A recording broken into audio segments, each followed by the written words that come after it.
ଆନନ୍ଦ ରାଗିକି କହିବେ, ବହୁତ ବଡ଼ ଭୁଲ କରି ଦେଇଛନ୍ତି ମମତା ଆଉ ବିନୋଦ। ବହୁତ ବଡ଼ ଭୁଲ କରିଛନ୍ତି ସେମାନେ। ତାଙ୍କ କଲିଜାର ଟୁକୁଡ଼ାକୁ ତମ ହାତରେ ଟେକି ଦେଇ ମାୟା, ତମେ ଆଜି ପର୍ଯ୍ୟନ୍ତ ସେମିତି ଅପୁତିକ ହେଇ ରହିଥାନ୍ତ, ଏଇଟା ହିଁ ତମ ପାଇଁ ବହୁତ ଭଲ ହୋଇଥାନ୍ତା ମାୟା। ତାପରେ ମାୟା ଆଶ୍ଚର୍ଯ୍ୟ ହେଇଯାଉଛନ୍ତି। ତାପରେ ଆନନ୍ଦ କହିବେ, ତୁମେ ସେଠି କହିଲ ନା ଆଦର୍ଶ ତମ ରକ୍ତର ନୁହଁ, ତମ ପୁଅ ନୁହଁ, ତାହେଲେ ତମର କ'ଣ ଅଧିକାର ଅଛି ତା ଉପରେ? କ'ଣ ପାଇଁ ତମେ ତାକୁ ଏତେ କଥା କହିଲ? କାହିଁକି କହିଲ? ତୁମେ ଭଲ ଭାବରେ ଜାଣିଛ ପ୍ରତି ମୁହୂର୍ତ୍ତରେ ତୁମକୁ ଖୁସି କରିବା ପାଇଁ ସେ ଚେଷ୍ଟା କରି ଆସିଛି। କିନ୍ତୁ ତମେ ଦିନକ ପାଇଁ ତା ହୃଦୟର କଥା ବୁଝିପାରିଲନି।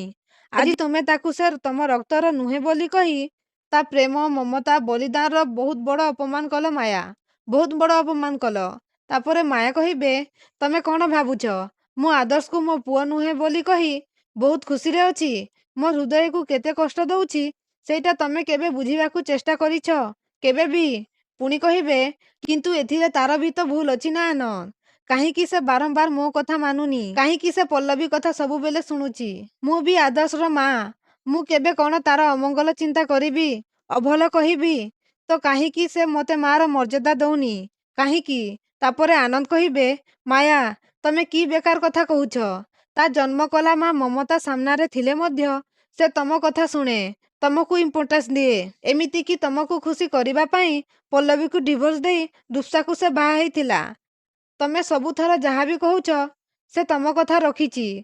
କିନ୍ତୁ ତମେ ସବୁବେଳେ ଭୁଲ ଲୋକ ସଙ୍ଗତରେ ପଡ଼ି ଭୁଲ କାମ କରି ଆସିଛ। ଆଉ ଏକଥା ବାରମ୍ବାର ପ୍ରମାଣିତ ହେଇସାରିଛି। ତାପରେ ତମେ ଆଦର୍ଶକୁ ସବୁବେଳେ ଦୋଷ ଦେଇ ଚାଲିଛ।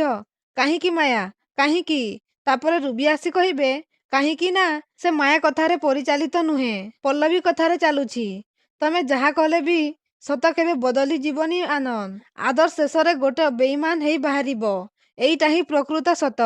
ତାପରେ ଆନନ୍ଦ ରାଗିକି କହିବେ, ରୁବି ଦିଦି ବହୁତ ହେଇଗଲା।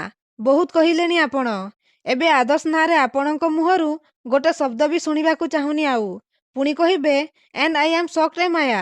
ଆରେ ତୁମ ସାମ୍ନାରେ ରୁବି ଦିଦି ଆଦର୍ଶକୁ ବେଇମାନ କରୁଛନ୍ତି ଆଉ ତମେ ଚୁପ୍ ହେଇ ରହୁଛ। ତମେ ଏତେ ବଦଳିଗଲ କେମିତି ମାୟା? କେମିତି ବଦଳିଗଲ? ପୁଣି କହିବେ, ତୁମକୁ ଲାଷ୍ଟ ୱାର୍ଣ୍ଣିଂ ଦେଇ ଯାଉଛି ମାୟା। ତମେ ରୁବି ଦିଦିର କଥାରେ ପଡ଼ି ବହୁତ ବଡ଼ ଭୁଲ କରିବା ପାଇଁ ଯାଉଛ। ଅନ୍ୟ କଥାରେ ପରିଚାଳିତ ହେଇ ନିଜେ ନିଜର ବର୍ବାଦୀ କରିବା ଆଗରୁ ସାବଧାନ ହେଇଯାଅ। ନହେଲେ ଲେଡି ଗୋଡ଼ ଯେତେବେଳେ କୁହୁଣୀକୁ ଗଡ଼ିଯିବ ସେତେବେଳେ ମୁଣ୍ଡ ଗଡ଼େଇଲେ ବି ଏଇ ଦିନ ଆଉ ଫେରି ଆସିବନି ମାୟା। ତାପରେ ଆନନ୍ଦ ସେଠାରୁ ଚାଲିଯିବେ। ତାପରେ ରୁବି କହିବେ, ଆଦର୍ଶ ଭୁଲ କରିଛି ମାନେ ସିଏ ତା ଭୁଲକୁ ରିଲାଇଜ୍ କରିବା ଉଚିତ। ତାପରେ ମମତା ଆସି କହିବେ, କ'ଣ ଭୁଲ କରିଛି ଆଦର୍ଶ ଦିଦି? ସେ ତା ସ୍ତ୍ରୀକୁ ଭଲ ପାଉଛି, ଏଇଟା କ'ଣ ତାର ଭୁଲ? ଛଡ଼ା ଦିଦି ତମେ ବହୁତ ଭଲ ଭାବରେ ଜାଣିଛ ପଲ୍ଲବୀ ଯାହା ବି କିଛି କରୁଛି ସେ ସବୁ ଆଦର୍ଶ ପାଇଁ କରୁଛି। ତମେ ନିଜେ ପଲ୍ଲବୀକି ବୋହୂ ବୋଲି ଗ୍ରହଣ କରି ସାରିଛ। ଦିନ ଥିଲା ତମର ପଲ୍ଲବୀର ସବୁ କାମ ପସନ୍ଦ ଆସୁଥିଲା ମଧ୍ୟ। ଏବେ ହଠାତ୍ ପଲ୍ଲବୀ ତୁମର ଶତ୍ରୁ ପାଲଟିଗଲା ଦିଦି। ବାକି ରହିଲା ଆଦର୍ଶ କଥା। ଆଦର୍ଶ ତୁମକୁ କେତେ ଭଲ ପାଏ ଆଉ ତମ ପାଇଁ ସେ କ'ଣ କରିପାରିବ ସେ କଥା କ'ଣ ତାକୁ ଆହୁରି ପ୍ରମାଣ କରିବାକୁ ପଡ଼ିବ ଦିଦି। ତାପରେ ମାୟା ଆଦର୍ଶ କଥା ଭାବିବେ। ଆଉ ସେ ଯାହା ଆଦର୍ଶକୁ କହିଥିଲେ ସେ ସବୁ କଥା ମଧ୍ୟ ଭାବିବେ। ଆଉ ମମତାଙ୍କୁ କହିବେ, ଆଦର୍ଶ କୋଉଠି ଅଛି ମମତା? ମୁଁ ତାକୁ ମୋ ପୁଅ ନୁହେଁ, ମୋ ରକ୍ତର ନୁହେଁ ବୋଲି କହି ବହୁତ ବଡ଼ ଭୁଲ କରି ଦେଇଛି। ମୁଁ ମୋ ପୁଅ ମନରେ ବହୁତ କଷ୍ଟ ଦେଇଛି ମମତା। ପୁଣି ମମତାଙ୍କ ହାତକୁ ଧରି କହିବେ, ମମତା ଆଇ ଆମ୍ ସରି। ମମତା ଆମ ପୁଅ ମୋତେ କ୍ଷମା କରିଦେବ ତ? ତ ଦର୍ଶକ ବନ୍ଧୁ, ସତରେ କ'ଣ ଆଦର୍ଶ ମାୟାଙ୍କୁ କ୍ଷମା କରିଦେବେ କି?